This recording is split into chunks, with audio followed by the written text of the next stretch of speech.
Hungry and exhausted, the young Apache woman entered my tent by dawn. She was mine. The night was colder than it had been all week. The wind moved slowly across the open land, carrying dust and the smell of dry earth. The man lay inside his small canvas tent, half asleep, listening to the sounds of the wilderness. He had learned long ago that silence was never truly silent. There was always a sound if one listened closely enough: the rustle of grass, the cry of a distant animal, the warning whisper of danger. He had been living alone for months, maybe longer. Time felt different out here. Days blended together, marked only by sunrise, hunger, and sleep. He kept to himself, avoiding trouble, surviving by skill and caution. People passed through these lands, but trust was rare. Everyone carried fear, and fear made people dangerous. That night something felt different. He stirred, his eyes opening slowly. At first he thought it was a dream. Then he heard it again, a soft movement, careful and unsteady, just outside the tent. His body went tense at once. He reached for the small knife he always kept nearby. Whoever it was, they were trying not to be heard, which made him more alert, not less. He held his breath and listened. A shadow passed in front of the tent cloth, followed by a faint sound that might have been a foot slipping on dry soil. Then came a low sound, almost like a breath being forced out, weak and tired. He waited a moment longer, then spoke, his voice calm but firm. "Who's there?" There was no answer. He slowly pushed himself up and reached for the lantern. When he lit it, the soft yellow glow filled the tent. He stepped outside carefully, the knife still in his hand, his senses sharp. What he saw made him stop. A young woman stood a few steps away. She was clearly an adult, but she looked worn down by hardship. Her clothes were torn and dusty. Her dark hair hung loose around her shoulders, tangled and heavy. Her face was pale, her eyes sunken with exhaustion. One of her hands pressed against her side as if she were hurt. She did not move when she saw him. She did not run. She simply stood there, swaying slightly, as if standing itself took all her strength. He had seen fear before. He had seen anger too. What he saw in her eyes was neither. It was something quieter: hunger, weariness, and pride that refused to completely give in. He lowered the knife, not putting it away, but no longer holding it ready to strike. "You shouldn't be here," he said gently, though his heart was beating fast. She did not understand his words, but she understood his tone. Her eyes flicked toward the tent, then back to him. Slowly she raised one hand, palm open, not as a threat but as a sign. She spoke a few words in a language he did not know. Her voice was hoarse, as if she had not spoken much in days. Then she swayed again and nearly fell. Without thinking, he stepped forward and caught her arm to steady her. She stiffened at his touch, ready to pull away, but she did not have the strength. He could feel how light she was, how fragile she seemed in that moment. "Easy," he said softly. He released her as soon as she could stand on her own, giving her space. He pointed to the ground, then to the tent, trying to ask a question without words. She followed his gesture with her eyes. After a long pause, she gave a small nod. He stepped aside and held the tent flap open. Inside, the warmth was weak but comforting compared to the cold outside. He set the lantern down and reached for a small bag of dried food and a canteen of water. He placed them on the ground between them and then took a step back, making sure she understood that she could choose. For a moment, she only watched. Her eyes moved from the food to his face, searching for something, maybe a lie, maybe danger. Then hunger won. She knelt slowly, her movements careful, as if pain lived in every joint. She took the water first, drinking in small, controlled sips. After that, she ate slowly at first, then with more urgency. He sat on the opposite side of the tent, silent, observing without staring. He noticed the dried blood on her sleeve, the bruises along her arms, the way she flinched whenever the wind rattled the canvas. She had not come here by accident. She had been running from something or someone. When she finished eating, she looked up at him. Their eyes met for the first time without fear rising between them. She spoke again, quietly, her words flowing with a rhythm that sounded strong even when she was weak. "I don't understand," he admitted, placing a hand on his chest. "I don't know your words." She seemed to understand that much. She pointed to herself and spoke her name. He repeated it carefully, trying to respect the sound. She gave a small nod in approval. He pointed to himself and said his own name. The silence that followed was no longer sharp. It was heavy but not uncomfortable. Outside, the wind picked up, and somewhere far away, an animal cried out. The night pressed in on them, reminding them how small they were in the open land. He offered to look at her injury, gesturing gently. She hesitated, then slowly pulled her hand away from her side. The wound was not deep, but it was painful and untreated.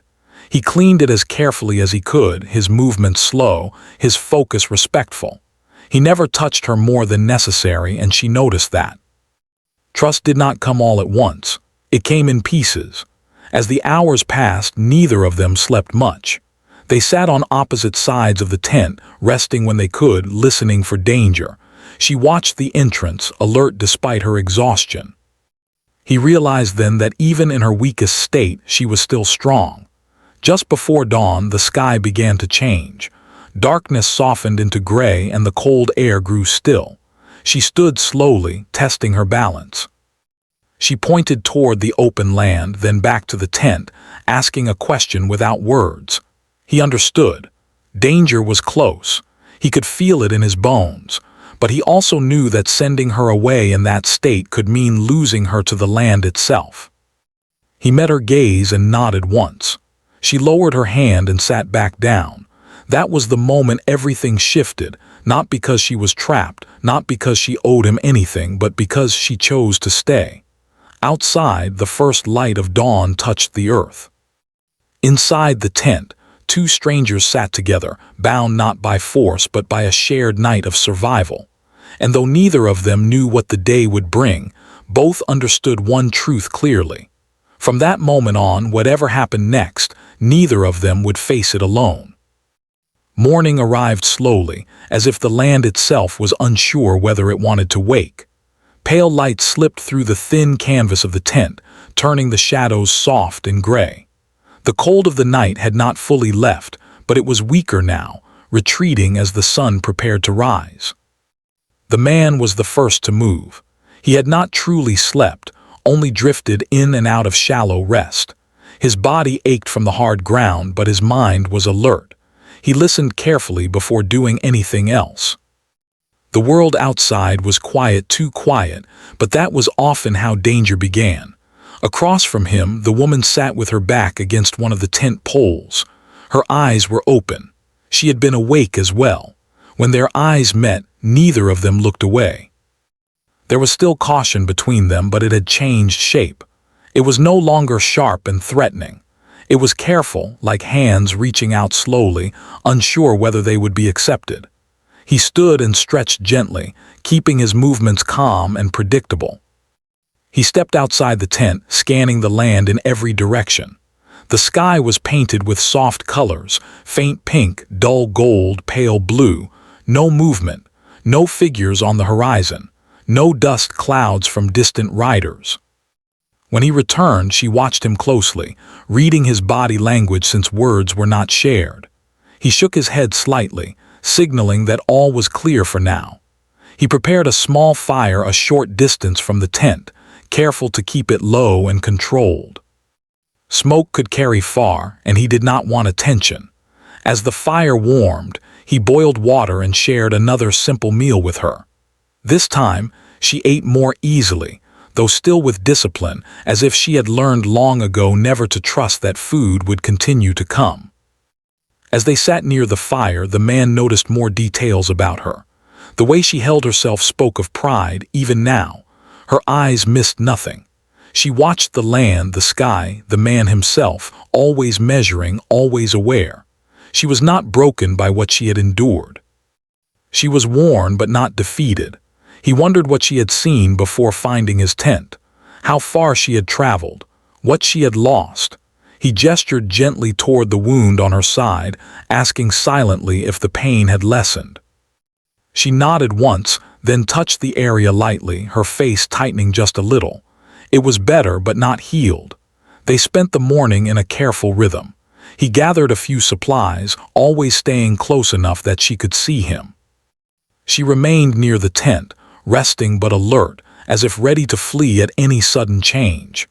At one point, he offered her a blanket. He laid it on the ground between them and stepped back. She hesitated, then picked it up and wrapped it around her shoulders. For the first time, something like relief softened her expression. Trust grew not through grand gestures, but through small ones like this. As the sun climbed higher, the warmth returned, but so did the risks. Daylight made movement easier for others too. He knew this land well enough to understand that staying in one place for too long was dangerous. He tried to explain this to her using simple motions. He pointed toward the hills, then made a gesture of walking. He showed her the supplies, then pointed to the ground beneath them, shaking his head. Stay meant trouble. Move meant a chance. She listened carefully. When he finished, she was quiet for a long moment. Then she stood and walked a few steps away, looking out toward the open land. The wind stirred her hair, and for a brief moment she looked less tired, more like herself. When she turned back, she nodded. They packed what little he had.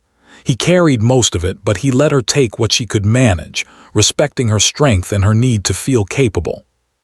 Before leaving, he covered the remains of the fire and brushed away signs of their stay. Old habits learned from long survival. They walked side by side, not touching, but close enough that each could sense the other's presence. The land stretched wide and unforgiving around them. The path he chose was not straight. He avoided open spaces, favoring low ground and natural cover. Hours passed this way. They did not speak, but communication still happened. He would slow when her steps grew uneven. She would signal when she heard something before he did. Once, she stopped suddenly and crouched low. He followed without question. A distant shape moved along a ridge far away. They waited until it disappeared before continuing. In that moment, he realized something important. She was not simply following him. She was choosing to move with him. Their survival depended on shared awareness, shared effort. By midday, the sun burned hot. He found a small shaded area near a cluster of rocks and motioned for them to rest. He shared water carefully, making sure neither of them drank too much at once. She sat with her back against a rock, eyes half closed. The exhaustion returned in waves now that her body felt a little safer. He watched her, not with ownership but with responsibility. If he was to help her, he had to do it fully without expecting anything in return. At one point, she stirred and spoke softly, her voice low and steady. She gestured with her hands, pointing to the horizon, then drawing shapes in the dust. He did not understand the details, but he understood the meaning. She had been chased, pushed from place to place, forced to run until her body could barely keep up. He nodded, letting her know he heard her, even if he could not answer with words. The afternoon stretched on. Clouds gathered in the distance, promising a change in weather. He decided to seek shelter early. He led them toward a shallow ravine where the wind was softer and the ground offered some protection. They set up the tent again before evening. This time the movements felt less awkward, familiar. When the tent was ready, she stepped inside without hesitation. As night approached, the air cooled quickly. He prepared another small meal. She watched him work, then surprised him by helping, handing him what he needed before he asked, reading his intent through observation alone. It was a small thing, but it changed the feeling between them. They ate in silence, but it was a shared silence now. When darkness fell fully, the land came alive with sounds. The cry of night creatures echoed softly. The wind moved through grass like water. Inside the tent, the lantern cast a warm glow. She sat closer than before, still not touching but near enough to share warmth. He did not pull away. He did not reach out either. The space between them felt deliberate, respectful. Fear still existed. Both knew that the world outside had not grown kinder simply because they had found each other. But something else existed now too: companionship. As the night deepened, she lay down to rest. He stayed awake a while longer, listening, watching the tent entrance. When he finally allowed himself to rest, it was lighter than before, not because danger was gone, but because it was no longer faced alone. Outside, the stars spread across the sky, cold and distant. Inside the tent, two lives continued forward, moving carefully through a world that offered no promises, only choices. The morning of the third day arrived with a heavy sky. Thick clouds hung low, dimming the light and pressing down on the land. The air felt different, full of warning. The man noticed it the moment he opened his eyes. Years of living close to the earth had taught him to read signs that could not be explained with words. Across from him, the woman was already awake.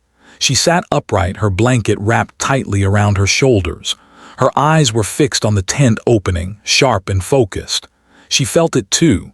Neither of them spoke, but they shared a look that said enough. Something was changing.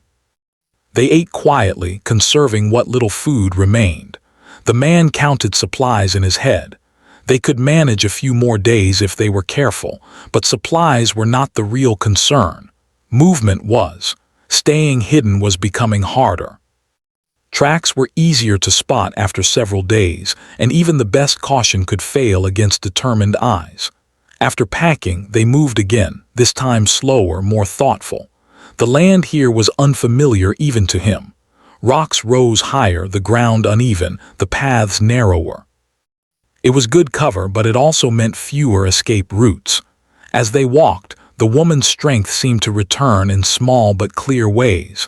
Her steps were steadier, her breathing more even. The pain in her side still troubled her, but she hid it well. Pride guided her movements, refusing to let weakness define her. At one point she stopped and pointed ahead. He followed her gaze and saw faint signs: disturbed earth, broken grass. Someone had passed through recently. He crouched low, studying the marks. They were not old. He looked up at her and shook his head slowly. Danger. They moved off the path at once, circling wide, stepping carefully. Every sound felt louder now. Every shadow seemed to watch them back. Time stretched thin, measured only by heartbeats and breath. As the day wore on, the clouds thickened further. A distant rumble echoed across the land. Rain was coming. That could help hide their tracks, but it could also trap them. They found a shallow cave-like opening beneath a rock formation just as the first drops fell. It was not deep, but it was dry enough for now. They settled inside, listening as the rain grew stronger, pounding against stone and earth. The woman leaned back against the rock wall, closing her eyes. Exhaustion finally took hold again. The man remained near the opening, watching the land through the falling rain. Minutes passed, then more. Suddenly she sat up. She pointed sharply toward the distance. He followed her gaze and saw movement through the rain, shapes, more than one. His chest tightened. They were not alone. He pulled back into the shelter, signaling her to stay low. His mind worked quickly. Running now would leave clear signs. Staying carried its own risks. The figures moved slowly, scanning the area. They were searching, not wandering. The man could tell by the way they paused, the way they looked at the ground. The woman's jaw tightened. Her eyes burned with recognition. This was what she had been running from. The rain masked sound, but not sight. If they stayed still, they might be overlooked, if not. One of the figures moved closer. The man shifted his position slightly, placing himself closer to the entrance. Not blocking her escape, but guarding it, she noticed. For a brief moment their eyes met. Something passed between them that did not need words. Gratitude, fear. A question. He answered it with a small nod. I am here. The figure stopped just a short distance away. The man held his breath. The rain fell harder, blurring the world into gray streaks. Then, as suddenly as they had appeared, the figures turned away. Their voices faded, swallowed by the storm. The man stayed still long after they were gone. Only when the rain began to soften did he finally relax. The woman exhaled slowly, her shoulders dropping. Her hands shook just a little. He offered her water. She drank, then pressed the canteen back into his hands with a firm gesture. Share. Another small choice. Another thread of trust. They remained in the shelter until the rain stopped. When they emerged, the world looked washed clean, but danger still lingered. Wet ground meant fresh tracks. They had to move again. As they walked, the woman slowed, then stopped. She turned toward him and spoke, her voice quiet but intense.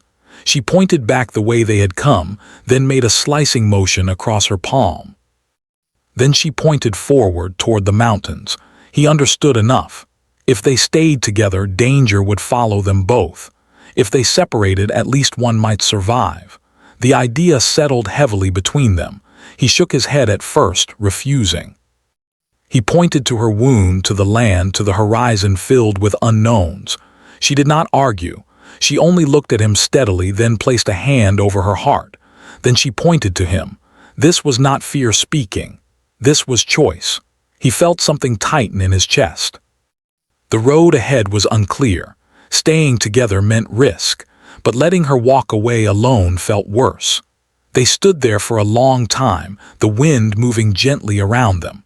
Finally, he spoke, knowing she might not understand the words, but hoping she would understand the meaning. I won't force you, he said quietly. You choose. She watched his face carefully. Then she stepped closer, not touching, just near. She placed her hand lightly on his arm, steady and calm. Then she turned and began walking beside him. That was her answer. They traveled until evening, pushing farther than they should have. When they finally stopped, both were worn down. The land offered little shelter, but they found a low area protected by thick brush. As night fell, the weight of the day pressed down on them. The fear, the choices, the narrow escape, it all settled into their bones. They sat close now, sharing warmth without thinking about it. The space between them had vanished, replaced by something quieter and stronger. The man realized then that staying no longer meant simply surviving the night. It meant standing together against whatever came next, not because they were bound by need, but because they had chosen one another freely. The fire burned low. The stars emerged one by one. Somewhere in the distance, danger still moved. But here, in this small circle of light, two lives rested side by side, not owned, not claimed, but joined by trust forged under an unforgiving sky. The next days passed in a strange mix of tension and calm. The danger had not disappeared, but it had moved just far enough away to allow them to breathe. The land changed slowly as they traveled. Fewer rocks, more open ground, long stretches where the sky felt wide and heavy above them. Every step carried effort and every choice mattered. They had learned each other's rhythms now. Without speaking, they knew when to stop, when to slow, when to listen. The man walked slightly ahead, scanning the distance. The woman watched their sides and the ground behind them. Together they formed a quiet balance, each covering what the other could not. Her strength continued to return, though not without cost. Some mornings she moved easily, her steps light and steady. Other times pain returned sharply, forcing her to stop and rest. When that happened, frustration crossed her face, but she never complained. She accepted help only when truly needed, and even then she did so with dignity. The man respected this. He never rushed her, never showed impatience. He understood that survival was not only about speed, it was about endurance. One afternoon they came upon a small stream hidden between low hills. The water was clear and cold, cutting a narrow path through the dry land. It felt like a gift. They knelt by the edge, drinking carefully, refilling their containers. The woman washed her hands and face, the tension easing slightly from her expression as the dust and sweat were washed away. For a moment, they allowed themselves to rest. The man cleaned his tools and checked their supplies. What little food remained was shared carefully. They both knew it would not last long. Hunting here was risky, and fire drew attention. Every solution carried a problem. As they rested, the woman spoke again, her voice softer than before. She pointed to the stream, then made a motion of following it. He considered this. Water often led to life, but also to others. It could be a path forward or a path straight into trouble. Still, it was better than wandering blindly. They followed the stream for hours, staying hidden when the land allowed it. The sky remained clear, but the air felt heavy, as if the land itself was waiting. Every sound carried farther than it should have. Near evening they found signs of an old camp long abandoned. Charred stones, broken wood, nothing fresh. The man examined it carefully, then nodded. It was safe enough for a short rest. They set up quietly. The woman surprised him again by helping more confidently now, moving with purpose. She had learned his ways just as he had learned hers. When the shelter was ready, she sat down with a long breath, finally allowing herself to relax. That night they shared the last of the food. Hunger returned quickly, but neither spoke of it. Hunger was familiar. It did not frighten them anymore. The darkness felt closer than before. Sounds echoed from far away, making distance hard to judge. The man kept watch while the woman rested, her breathing slow and steady. She trusted him enough now to sleep deeply, and that trust weighed on him more than any weapon. As he watched her rest, he realized how much had changed since the night she first appeared at his tent. Back then, she had been a stranger on the edge of collapse. Now she was a presence woven into his every decision, not because she depended on him, but because he had chosen to care. Before dawn, she woke and insisted on taking a watch of her own. He did not argue. They shared the responsibility equally now. Morning brought no immediate threat, but also no relief. Hunger made movement slower. The woman's wound ached again, reminding them that time was not on their side. They moved again, following the stream until it widened and then disappeared into the earth. Beyond it lay open land. Crossing it would leave them exposed. They waited until the sun was high, hoping fewer eyes would be watching. Then they moved quickly, keeping low. Halfway across, the woman froze. She lifted her hand slightly, her eyes locked on something far ahead. The man followed her gaze. Smoke. Thin, pale, rising into the sky, not natural. They dropped low immediately. Smoke meant people. People meant choices, none of them easy. They waited, watching. The smoke remained steady, not moving. A camp, perhaps. Or a passing group resting briefly. The woman's face hardened. This land, this life of hiding, had taken much from her already. He could see the weight of decision pressing down on her. She looked at him, then back at the smoke. She spoke quietly, her tone firm. She pointed to herself, then made a motion of turning away. Then she pointed to him and gestured in the opposite direction. Separate. Protect. She believed she was the danger now. That staying together put him at risk. The man felt a surge of anger, not at her, but at the world that forced such choices. He shook his head sharply. He pointed to the smoke, then to the land behind them, then brought his hands together. Together. She frowned, stepping closer. She placed her hand on his chest, her expression serious. She spoke again, more urgently. She was offering him safety by leaving. He caught her wrist gently, not to stop her, but to make her look at him. His voice was low but steady. "No," he said, "we decide together." She searched his face. For a long moment, neither moved. Then something shifted in her eyes. Acceptance mixed with relief. They circled wide around the smoke, adding hours to their journey but reducing risk. By the time they were far enough away to feel safer, the sun was already lowering. They found shelter near a cluster of trees, a rare thing in this land. The trees broke the wind and hid them from a distance. It was not perfect, but it was enough. As night settled, exhaustion wrapped around them both. Hunger gnawed harder now, sharper than before. The man decided he would hunt at first light despite the risk. The woman noticed his intent before he spoke. She shook her head firmly. She touched her wound, then pointed to the land. Too dangerous. He smiled faintly. It was the first time he had done so since meeting her. He touched her hand briefly, then pulled away. "We'll be careful," he said, though he knew she might not understand the words. The meaning was enough. They lay down close together for warmth. The distance between them felt natural now, unforced. Not ownership, not obligation, just presence. As sleep took them, the land remained uncertain, unforgiving. Tomorrow would demand more choices, more risks. But tonight, under the quiet shelter of trees, they rested as equals. Two survivors bound not by fear, but by trust they had earned step by step. And somewhere deep within both of them, a quiet truth had taken root. Whatever came next, they would face it with open eyes, and together. The last stretch of their journey began before sunrise.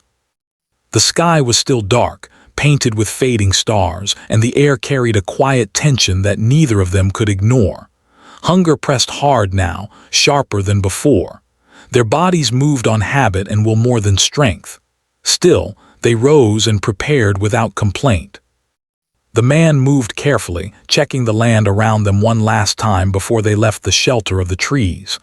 No signs of movement, no smoke, no distant shapes.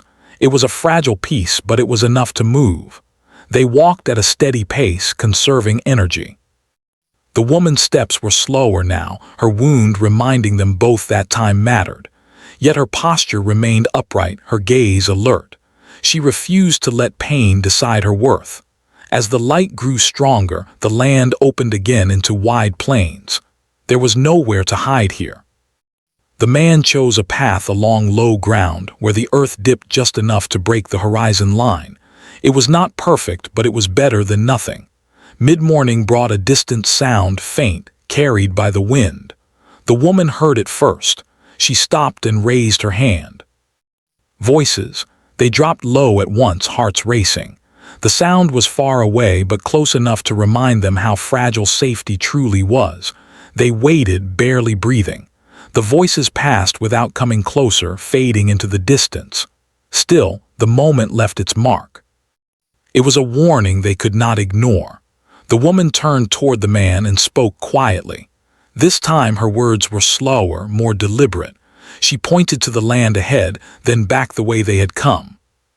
She touched her chest, then gestured outward, as if releasing something into the wind. He understood. This could not continue forever. Staying together had kept them alive, but it had also tied their risks together.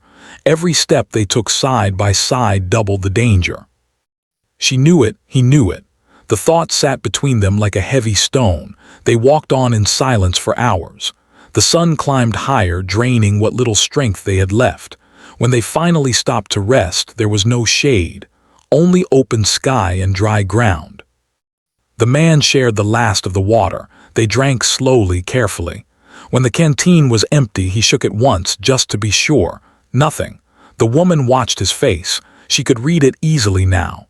Worry, calculation, resolve. She stood and walked a few steps away, looking out at the land. The wind lifted her hair, and for a moment she looked less tired, more like someone remembering who she had once been. When she turned back, her expression was calm. She approached him and knelt, meeting his eyes at the same level. She placed one hand over her heart, then extended it toward him. Then she turned her palm upward and slowly pulled it back to herself. Choice. She was not asking permission. She was offering truth. The man felt a tightness in his chest. He wanted to argue, to refuse again. But he had learned something important through their time together. Respect meant listening, even when it hurt. He nodded once. They stood together then, facing the land. He pointed toward a distant line of hills where water might exist. He traced a path in the air, showing her a direction that offered the best chance. She listened closely, memorizing every movement, every sign he gave her. When he finished, she nodded. Then she surprised him. She reached into her small bundle and pulled out a simple object, a carved piece of wood, worn smooth by time and touch. She placed it in his hand and closed his fingers around it gently. A memory, a thank you, a promise of something unspoken. He swallowed and held it tightly. They stood there for a long moment, neither wanting to be the first to turn away. The land stretched endlessly around them, indifferent to human bonds. Finally, she stepped back. She did not rush. She did not look afraid. She simply turned and began to walk, her steps steady, her back straight. He watched until she was far enough away to blend with the land. Only then did he turn in the opposite direction. The world felt larger without her. The man traveled alone for 2 days. Hunger weakened him, but he pushed on, guided by instinct and the faint hope of water. On the second evening, he found a small settlement near a river. He approached carefully, hands visible, intentions clear. Help came slowly, cautiously, but it came. As he rested by the river that night, he held the carved object in his hand and thought of the woman moving through the land somewhere beyond the hills. He hoped she had found safety. He hoped the land had shown her mercy. Days later, as he prepared to leave the settlement, someone approached him quietly. A trader passing through. They spoke of many things, as people do, and then casually the trader mentioned seeing a woman traveling alone to the east. Strong, watchful, alive. The man felt a warmth spread through his chest. That night, as he lay beneath the open sky, he understood the true meaning of the words that had once seemed so simple. She was mine, not owned, not claimed. She had been his responsibility for a time, his companion by choice, his equal in survival, and he had been hers in return. Their paths had crossed, changed them both, and then parted, just as they were meant to. Some connections are not meant to last forever. Some are meant to teach us who we are when everything else is stripped away. As the stars moved silently overhead, the man closed his eyes with a quiet sense of peace. Somewhere out there, 2 lives continued forward, separate, stronger, and forever marked by the dawn they had once shared.